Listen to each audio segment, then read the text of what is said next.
Bonsoir mes chers rayons et soyez les bienvenus dans cette spéciale jeudi dans laquelle on va parler de Minecraft. Pourquoi ce jeu? Pourquoi Minecraft?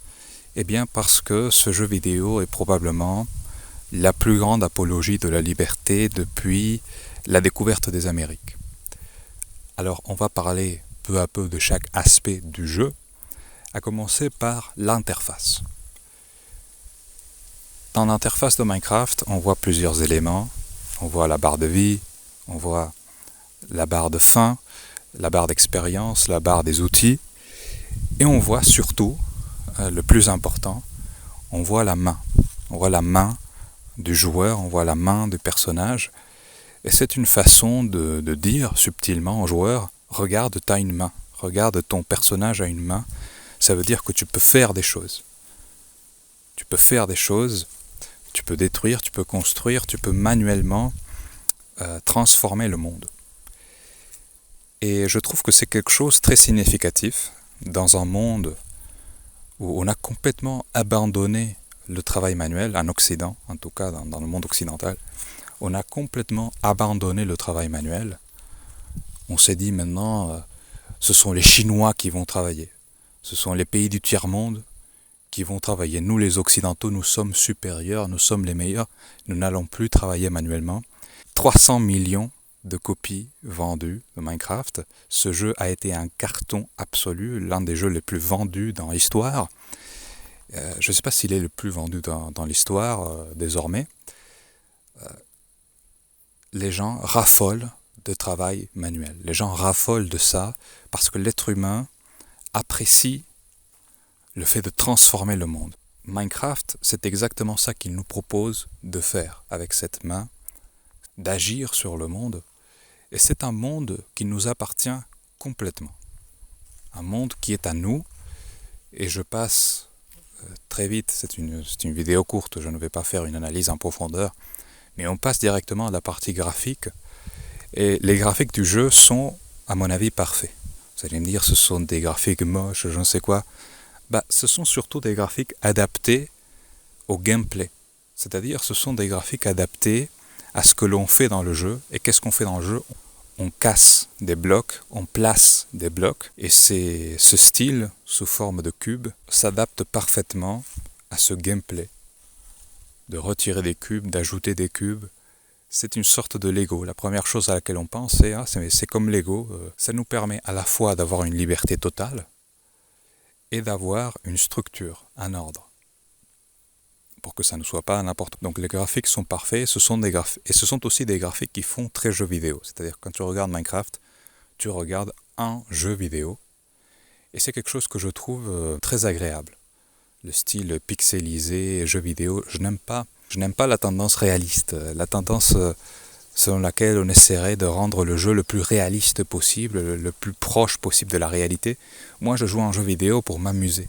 Je ne joue pas pour retrouver ce putain de monde dégueulasse dans lequel je vis. On passe rapidement désormais à la musique de Minecraft. Alors la musique de Minecraft est très spéciale. C'est quelque chose de très spécial. C'est une musique nostalgique, mélancolique. Alors pourquoi ce choix? C'est un choix très particulier. C'est un choix qui nous transmet la solitude, la tristesse, mais aussi, d'une certaine façon, la tristesse dans le passage du temps. Parce que pendant qu'on travaille, pendant qu'on joue à Minecraft, le temps passe, la nuit passe, les nuits passent, les jours passent. Et cette musique, c'est un choix très intéressant. Ce choix de musique. C'est un choix très intéressant. On aurait pu s'attendre à une musique animée, à une musique très positive. Ça existe aussi, il y a des musiques comme ça dans le jeu. Mais à la base, ce sont des musiques tristes. Et enfin, on va parler un peu du gameplay en lui-même. Alors Minecraft a essentiellement un game loop, c'est-à-dire une boucle de gameplay qui se résume au titre du jeu, Minecraft. C'est-à-dire que Tout d'abord, on va miner, on va explorer, on va détruire le monde, on va collecter des ressources, tuer des créatures. Et après, lorsqu'on a fini, lorsqu'on a collecté assez de ressources, lorsque notre inventaire est plein, on va aller se réfugier et on va aller craft, c'est-à-dire on va aller fabriquer, construire avec tout ce que l'on a collecté. Donc le game loop, c'est ça, c'est d'abord on détruit et après on crée. Ce qui est en quelque sorte le loop de la vie en elle-même. Et on commence à voir une tendance, c'est-à-dire que Minecraft, c'est la main qui nous incite à faire, à fabriquer, à détruire aussi, à transformer le monde.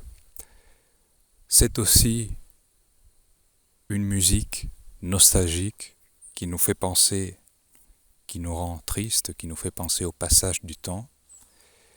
Et c'est aussi un gameplay, qui consiste à détruire puis construire. Minecraft est donc probablement le jeu qui illustre le mieux ce qu'est la vie en elle-même, ce qu'est la vie humaine. Et ce n'est pas fini. Dans ce jeu, il y a un gameplay de survie.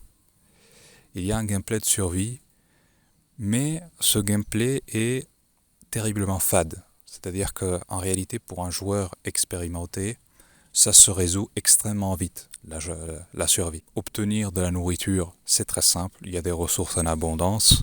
Obtenir une armure en fer, c'est pas très compliqué, en réalité, on trouve très facilement du fer. Il nous suffit d'un seul lingot de fer pour créer un bouclier. Avec le bouclier, on est protégé de presque tout. Donc pour un joueur vétéran, c'est très facile. Pour un joueur nouveau qui vient de découvrir le jeu, c'est peut-être un peu plus compliqué. Il va devoir s'habituer un peu au jeu. Mais ça va très vite, la survie dans Minecraft. Et lorsqu'on a résolu le problème de la survie, lorsqu'on a résolu le problème de la barre de faim dans l'interface, le joueur n'a plus aucune autre indication. C'est-à-dire que le jeu ne te dit pas ce que tu dois faire et tu te retrouves là, tu as résolu ce problème, tu te dis qu'est-ce que je fais? Et c'est là où le joueur devient vraiment libre dans le jeu. Vous voyez, moi ça me fait penser à Bethesda. Vous savez, Bethesda a un délire dans ses jeux avec ce qu'ils appellent le step out moment ou quelque chose comme ça. Le step out moment serait le moment où le jeu vidéo lâche le joueur, c'est-à-dire qu'on arrête de t'enseigner comment le jeu fonctionne, on arrête de te guider et on te laisse liberté totale pour découvrir le jeu, pour faire ce que tu veux. Dans Minecraft, ça serait un peu ça. C'est un peu l'équivalent, c'est-à-dire que quand tu finis le mode survie à proprement dire, c'est-à-dire lorsque tu résous le problème de la bouffe, de la survie, tu as maintenant carte blanche pour faire ce que tu veux dans le jeu. Tu peux explorer, tu peux construire, tu peux faire ce que tu veux. Et c'est exactement ce qui s'est passé dans la vie réelle. C'est-à-dire que l'homme est passé du stade tribal au stade de civilisation parce qu'on a maîtrisé la survie. Et on l'a maîtrisé à tel point, on a commencé à stocker tellement de nourriture que on a commencé à se faire chier. Et on a donc commencé à construire des choses plus avancées, plus grandes, plus complexes. Et la liberté humaine s'acquiert après la survie. Et je dis ça parce qu'il y a certains courants politiques, idéologiques, qui considèrent que l'homme tribal était heureux, que c'était une espèce de paradis. Non, l'homme tribal n'était pas libre. Il n'était pas libre parce qu'il était soumis à la survie. Il n'avait pas maîtrisé la survie, donc c'était une inquiétude quotidienne. Et Minecraft illustre ça parfaitement. Je n'aurais pas pu mieux le décrire avec des mots, avec des paroles. Le fait de jouer Minecraft, le fait d'expérimenter Minecraft, te fait comprendre spontanément ce qu'est la liberté et ce qu'est la vie en général. Et Minecraft est un jeu vraiment très beau, en ce sens. C'est un jeu magnifique, et c'est un jeu qui termine, entre guillemets, parce que c'est un jeu qui ne termine jamais, c'est un jeu qui terminerait en tuant un dragon. C'est la fin officielle du jeu, c'est tuer le dragon, ce qui est une symbolique traditionnelle, comme vous le savez bien. tu es le serpent, tu es le monstre, tu es le dragon. C'est la symbolique traditionnelle de la réussite, du triomphe, de se surpasser.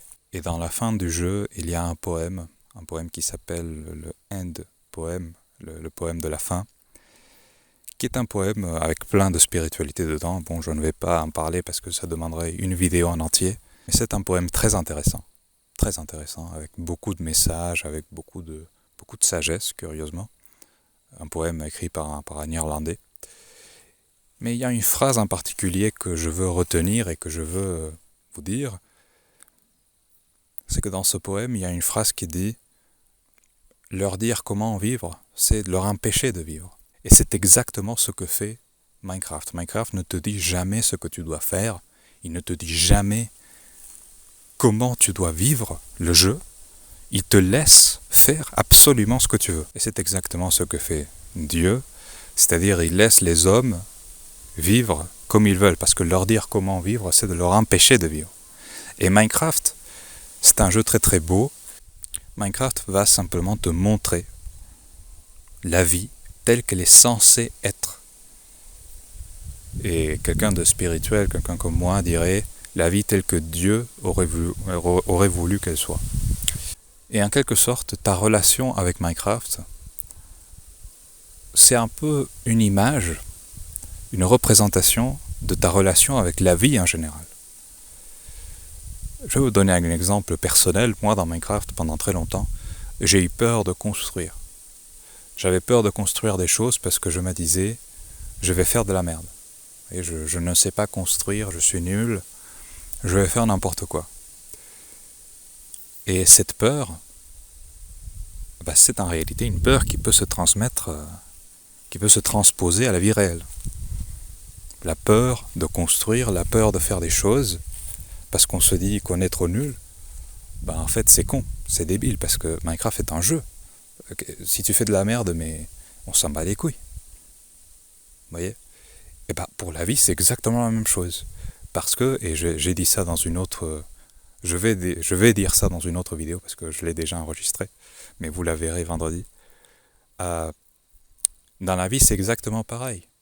Pourquoi ? Parce qu'on va mourir, on va crever, on va disparaître un jour.